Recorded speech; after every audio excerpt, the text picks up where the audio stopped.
आप देख रहे हैं सी न्यूज और मैं हूं ज्योति अरोड़ा। आइए नजर डालते हैं इस वक्त के न्यूज बुलेटिन पर। आजमगढ़ शहर कोतवाली के गुरुचोला मोहल्ले में बीती शाम अपने कुत्ते को टहलाते समय राय अनूप कुमार श्रीवास्तव के ऊपर 4 बाइक सवार बदमाशों ने फायर कर दिया और गोली राय अनूप कुमार श्रीवास्तव के पास से गुजर गई और वो बाल बाल बच गए। उन्होंने जाकर 4 लोगों के खिलाफ शहर कोतवाली में FIR पंजीकृत कराई है। पुलिस अधीक्षक सुधीर कुमार सिंह के निर्देशानुसार क्षेत्राधिकारी नगर पंकज पांडे के कुशल नेतृत्व में आज कोतवाली प्रभारी शमशेर यादव ने अपने हमराइयों के साथ चारों को अचवरिया मैदान से रिवॉल्वर और कारतूस के साथ गिरफ्तार किया, जिसकी पहचान अमित उपाध्याय उर्फ बाबा पुत्र डॉक्टर जगदीश उपाध्याय हरैया कोतवाली निवासी, दूसरा अवनीश यादव पुत्र जीवित बंधन निवासी रैदोपुर कोतवाली, तीसरा सतीश उर्फ छोटू पुत्र प्रदीप कपूर निवासी कोतवाली के रैदोपुर, चौथा और अनिमेश सिंह पुत्र सत्य प्रकाश सिंह रैदोपुर कोतवाली को रिवॉल्वर कारतूस के साथ गिरफ्तार किया गया।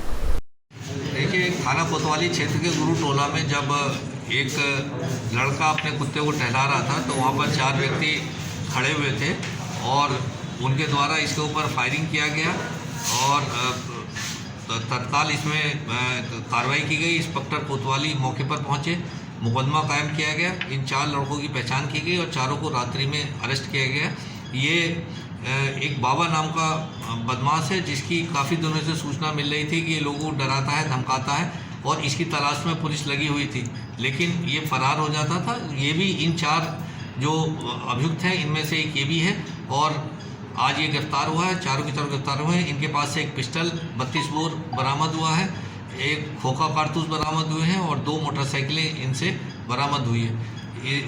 जो भी इस तरह की कार्रवाई, जो गुंडागर्दी की कार्रवाई लोग करेंगे उनके खिलाफ कड़ी कार्रवाई जनपद पुलिस द्वारा की जाएगी। सर इस तरह की पूर्व में भी ये लोग कई घटनाएं कर चुके हैं, हालांकि राजनीतिक संरक्षण होने की वजह से कई बार बच भी चुके हैं, तो क्या अब माना जाए कि इन्हें सज़ा मिलेगी? देखिए, आज 307 का मुकदमा दर्ज हुआ है और आपके सामने ये जेल जा रहे हैं, तो राजनीतिक संरक्षण की कोई बात नहीं। जैसे मैंने कहा कि जनपद में कोई भी अगर इस तरह की बदमाशी करेगा, इस तरह की गुंडागर्दी करेगा तो निश्चित रूप से उसे कड़ी सजा दी जाएगी। सर, कहीं ना कहीं व्यापारियों को दहशत फैलाने के लिए देखिए, इसकी शिकायत, ये जो बाबा है इसकी शिकायत बीच में मुझे एक आध बार और भी मिली थी और इस संबंध में मेरी इंस्पेक्टर कोतवाली साहब से बात हुई थी। वो लगातार इसकी तलाश में लगे थे, इसके घर दबिश भी दे रहे थे, लेकिन ये अपने घर से फरार रहता था और आज ये पकड़ा गया। इसके बाकी साथी भी पकड़े गए और जेल भेजे गए। तो इसका भाई भी जो है, इसका अमित का जो भाई भी है पीयूष उपाध्याय, उसका भी आपने इतिहास रहा है। देखिए, उसके बारे में, क्योंकि इसमें नामजद नहीं था और उसके बारे में आपने आज मुझे बताया, मैं उसके बारे में पता करूँगा और अगर आपराधिक इतिहास है और उसकी अभी भी इस तरह की गतिविधियां हैं तो उसके खिलाफ भी कार्रवाई की जाए। कुछ लोग आए थे इसमें और जश्न मनाया जा रहा था, इस तरीके से नहीं, देखिए ये जो मौका है वो ये जो वारदात है इसके अंदर ये था कि जो लड़का कुत्ता अपना घुमा रहा था उसे देखकर इनके द्वारा फायरिंग की गई। कुत्ता इनका भौंका था। ये भी एक गुंडागर्दी है और 307 का मुकदमा इन पर उसी घटना के परिप्रेक्ष्य में कायम किया गया था। ठीक sir, thank you sir. Azamgarh से संवाददाता CB भास्कर की रिपोर्ट। चतरा जिले के इटखोरी प्रखंड के इटखोरी चौक में स्थित दीपक मोबाइल सेंटर में शॉर्ट सर्किट से आग लग गई। आग लगने से कई सामान जलकर खाक हो गया। दीपक मोबाइल सेंटर के मालिक दीपक कुमार से पूछताछ के दौरान उन्होंने बताया कि रात को दुकान बंद कर जब वो घर गए उसके बाद सुबह वहां के आसपास के लोगों ने हमें सूचना दी कि आपकी दुकान से धुआं निकल रहा है। उसके बाद हमने दुकान खोली तो पूरी दुकान जल चुकी थी। उसमें AC, मोबाइल रिपेयरिंग मशीन, कई मोबाइल, कई डिस्प्ले भी थे और कई कस्टमर के महंगे महंगे मोबाइल भी जलकर खाक हो गए। क्या नाम हुआ? दीपक कुमार। ये जो आपकी दुकान में घटना घटी है, कैसे घटी है? हमें तो आइडिया नहीं है, बैटरी से हुआ है या फिर शॉर्ट सर्किट से हुआ है, सब कैसे बता दे। रात में जो है सब बंद करके गए हैं ठीक ठाक और सुबह में 4 बजे जो है सब बदल से फोन करता है कि जो आपका दुकान से ये जो सामान जली है, करीबन कितने के सामान जल गई है आपकी दुकान का? करीब 18 से 20 लाख। इसमें क्या क्या सामान जली है? 300-400 पीस मोबाइल जल गया, ऐसी बात मशीन जला है, AC जला है, पूरा काउंटर जल गया, कंप्यूटर है और भी बहुत सारा चीज़ है, एसेसरीज है, सारा करके खाते। दुकान का इंश्योरेंस है? हाँ, इंश्योरेंस है। इसकी सूचना आपने थाना को दी? हाँ, सूचना दी है। चतरा झारखंड से संवाददाता मोहम्मद हेलाल लक्की की रिपोर्ट। जिला पुंछ में आज डीसी ऑफिस में प्रेस कॉन्फ्रेंस की गई, जिसमें कोरोना वायरस के चलते डीसी राहुल यादव ने लोगों से अपील की कि मास्क पहने और सोशल डिस्टेंसिंग का ख्याल रखें। पूरे हिंदुस्तान में कोरोना पिछले कुछ दिनों में काफ़ी तेजी से फैला है।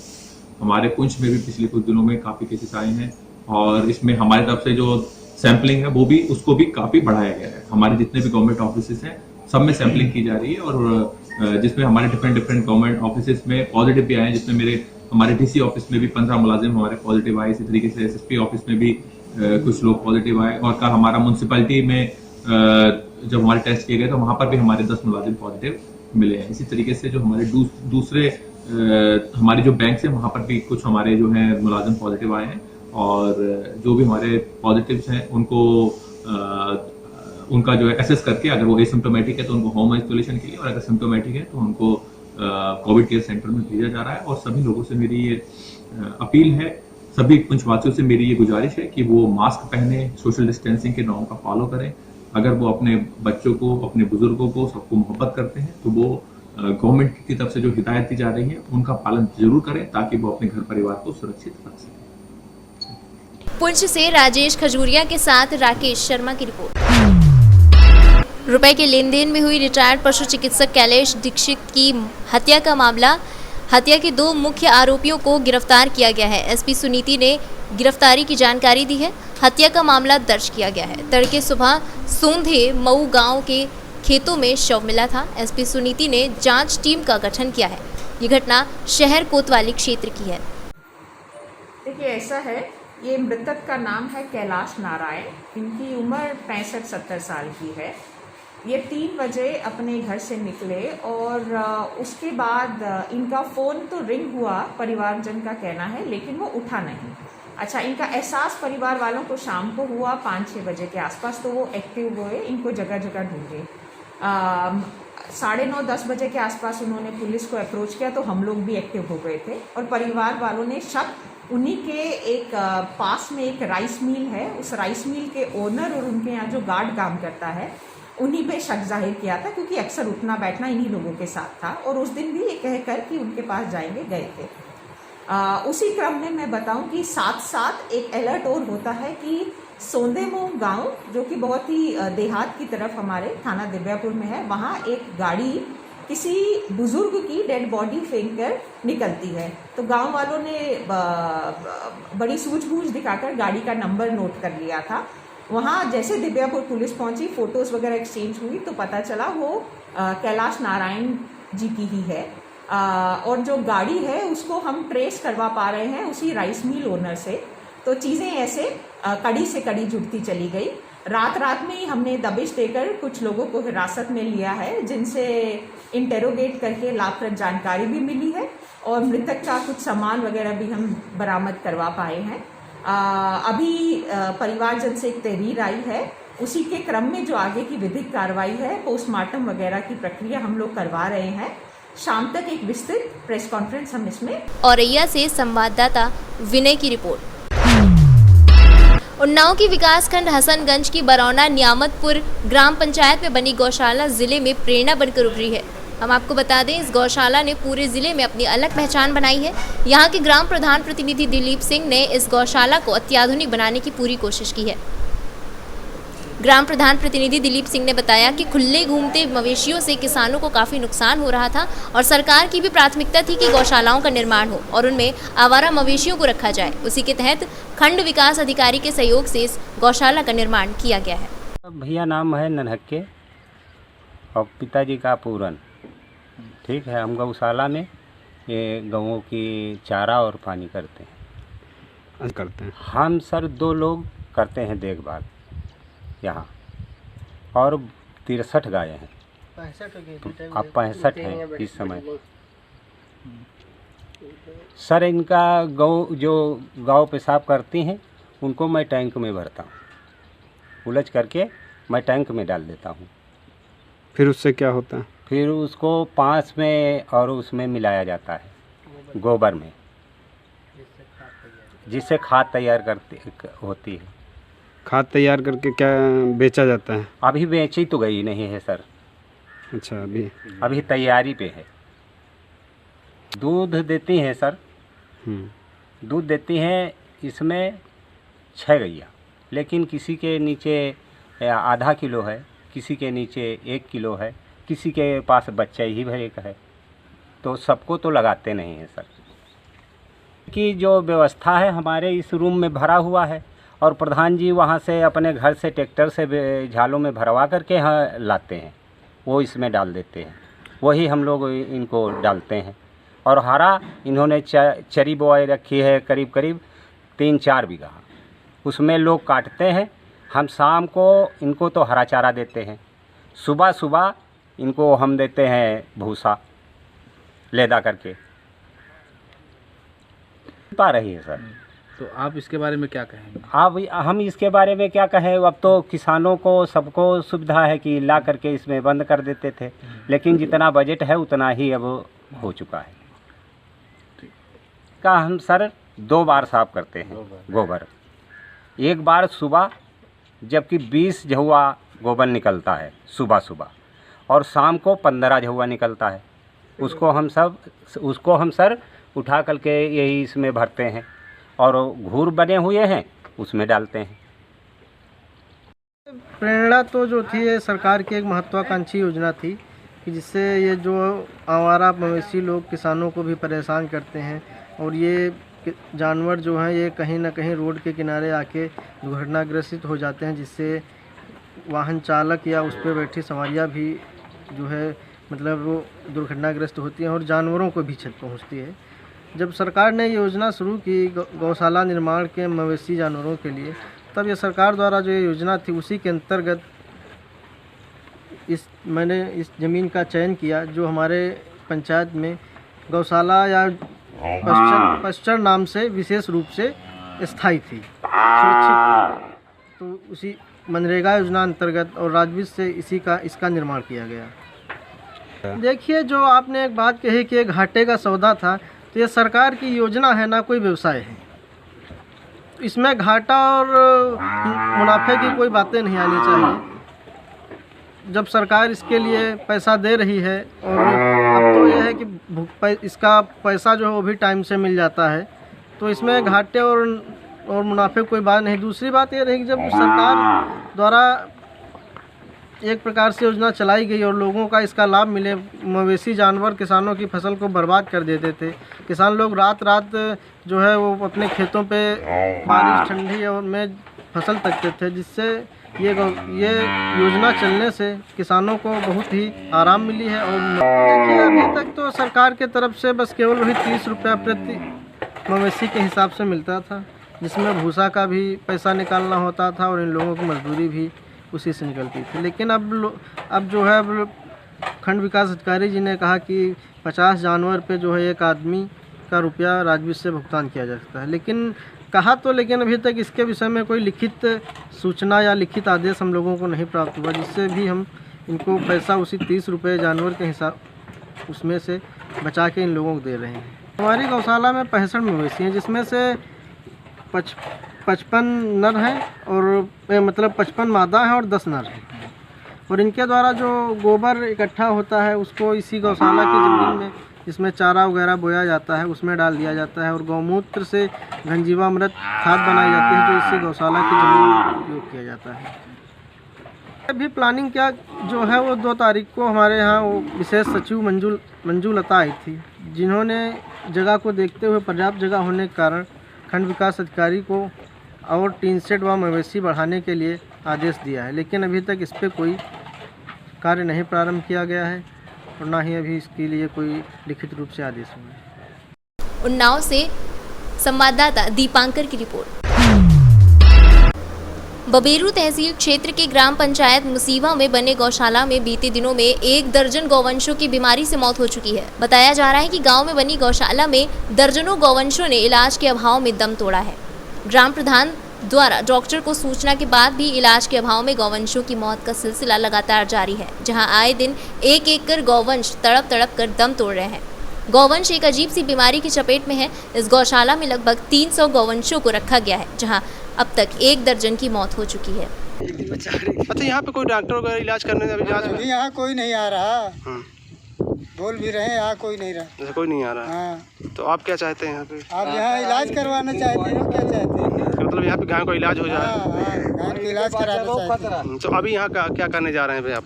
अब यहाँ करने जा रहे हैं, वो ये खत्म हो गया है, उसको बाहर करना है। तो फेंकने जा रहे हैं? हाँ।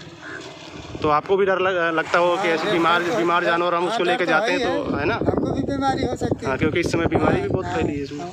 हमको भी बीमारी हो सकती है। क्या नाम है आपका? जगतपाल।